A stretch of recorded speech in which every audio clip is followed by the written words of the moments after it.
They pay me money to work with children in a classroom. And I'm trying to remember that as hard as possible while a 4-year-old named Sid stands on top of a table brandishing a pair of adult scissors, threatening to cut me or Miss Jenny, the teacher, if we come any closer. Surely this can't be for notoriety because half the class is left already for lunch. So I safely assume because he is actually notorious, like the papers that came with him said. Sid Fleischman, pre-K, 4 years old, parents freshly divorced, already being kicked out of 2 schools, shows signs and symptoms of oppositional and bipolar disorder, has been diagnosed with emotional behavior disorder, is not on the spectrum for autism, but has a history of violence in the classroom. So could somebody please tell me, in the name of Sally Jesse Raphael, who the hell left the adult-sized pair of shears out after arts and crafts next to the one kid that clearly has no qualms brandishing them like Yoshimitsu's samurai sword in Tekken 7? And that must be why they pay me, to work with children in a classroom. As a paraprofessional, as the kid whisperer, the last resort to a failed connection between teacher and student before said student gets punted down the line to some Judge Judy no-nonsense scared stiff citadel for pre-K. Pre-K. Pre-K. When I was 4, I barely understood the mechanics of how to throw a punch, let alone how to grab an adult pair of scissors. Yet, here we are, staring into the eye of the liger.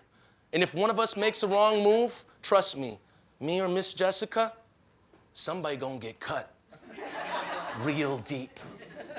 And I know he will do it. I know. I've known Sid before I was assigned to him, before we took our first time out walk down the hallway, before I even met him. When somebody truly doesn't give a fuck, they don't tell you. They say it with their eyes.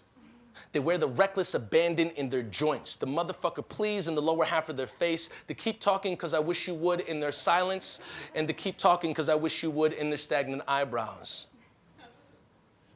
The high decibel discussions taught you the art of interruption when somebody isn't listening, and the sharp shift in tone gave you a new bullet in managing non-negotiables.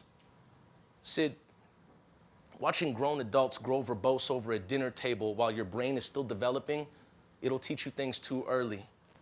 Surely observing can't be the right word for it because observers can walk away as far as it takes to dissociate. They're not locked into a high chair, forced to watch their makers separate.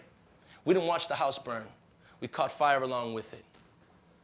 And Sid, trust me, there's nothing in that pair of scissors that can put your parents back together. I know, because I tried, and I tried, and I tried, and I tried, and I tried until my blood ran listless, laughing in the mouth of detention, taking makeshift vacations for suspension, setting fires just to see if the flames could climb high enough to burn the heavens. How cliche is that for me to say that you remind me of me? But you're 4 years old. Nothing's been around long enough in your world to be cliche, right?